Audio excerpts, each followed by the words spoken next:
So a while back, Bald Omni Man made a video about the most important muscles to look jacked, and he made it in a tier list.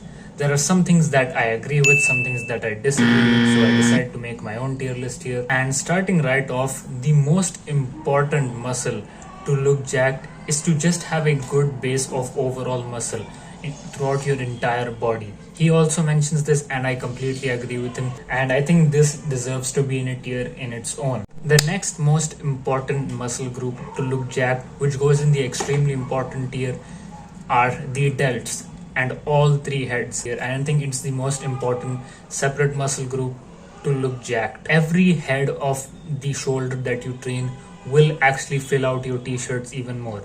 Ever since I started training my rear delts, my t-shirts have started to fill out more and feel tighter from the back here, even though the rear delt is a small muscle group. So each individual head that you train will actually make you look significantly bigger. The next most important tier are the biceps. The reason I'm putting the biceps here is because they are one of the few muscle groups that are visible even in regular clothing, and one of the easiest ways to tell whether someone works out or not is to just take a look at their biceps. If their biceps are slightly bigger than usual, they have a bicep vein running across it, then you can tell that they've been hitting the gym. Most people are gonna look at you from the front of your body, and the biceps are probably one of the most easily visible muscles from the front. Next muscle after that is the forearms. I'd say the forearms are really important because, again, they're one of the few muscles that are visible when you're wearing regular clothing. And plus, just having big forearms just makes you look strong, okay? I mean, look at arm wrestlers, for example. They don't have big chests or big legs or anything like that. They just have big biceps and forearms, and they still look huge. So yeah, that pretty much completes that tier. I don't think anything can match that tier. If you just have those three muscle groups well developed, you can look jacked. In this tier, I would actually put the back in the number one spot. Now, Bald Omni Man actually had back in its own tier, but again, in my opinion, it's just one of those muscles that are on the back of your body. Most people are going to look at you from the front, and unless you have gigantic aeroplane wings for lats, then yeah, your back isn't going to be visible from the front. So even if your back isn't as impressive as these muscles up here, you can still get away with it. I think training the entire back is really important in getting that V taper. Next up, we have the outer chest. I know that sounds a bit weird, but if you look at it, the outer part of your chest actually really complements the V taper of your body, and it's actually one of those muscles that is visible in regular clothing. It's that part of your chest that really sticks out. That being said, you don't need to do separate exercises for your outer chest. Just train your chest holistically, and yeah, your outer chest will also grow. Next up, I'd say the neck. The neck is one of those muscles. I think you've seen one of those videos where they compare two photos of the same guy. One photo has him in a skinny neck, and the other photo has him with a beefy neck. If you have a muscular neck, you can actually look a lot bigger and a lot stronger than you actually are.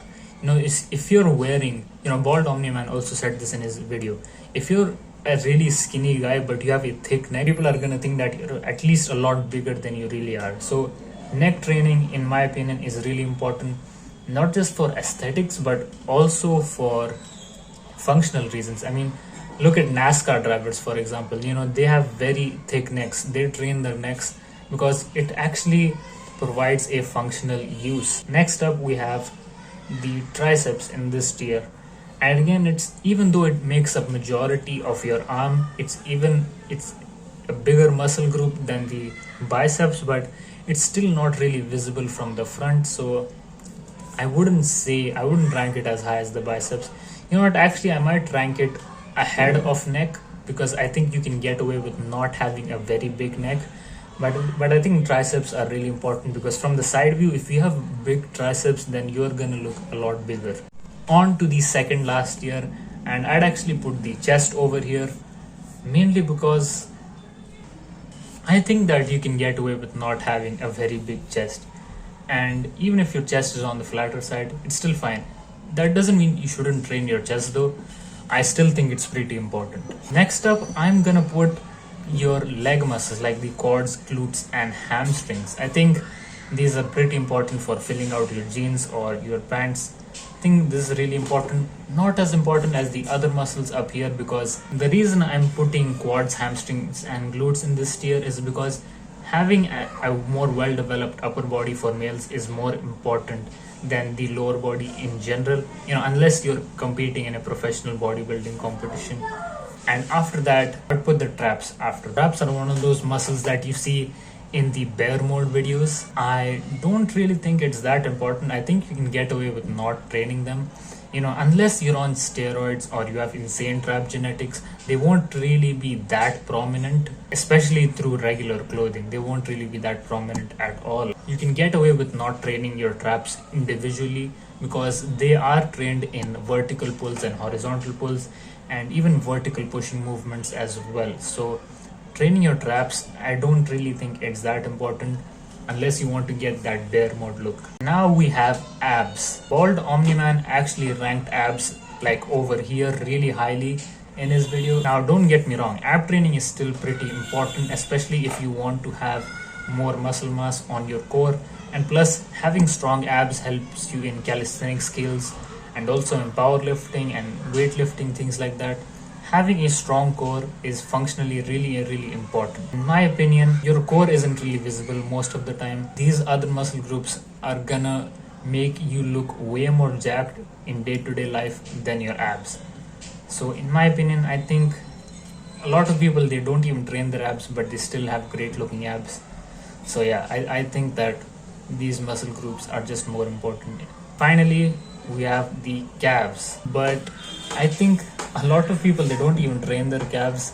And the first thing that you look for in a male physique is not really the calves. You look for mostly the biceps, the shoulders, things like that. Calves are like one of the last things you're gonna judge about someone if you want to rank their physique as impressive or unimpressive. So that's pretty much it for this video. I've not put a single muscle group in the meh category because I think that all muscle groups are important equally. Like I said, the most important thing is having a good base of strength and muscle throughout your entire body. Then you can start focusing on individual weak points or strong points that you want to develop. But yeah, I think this is pretty much my entire tier list. Let me know what you think in the comments. I'll actually leave a link to the same tier list so you can edit it however you like. But yeah, this is my opinion, and yeah, that's pretty much it for this video. Subscribe if you found value. See ya.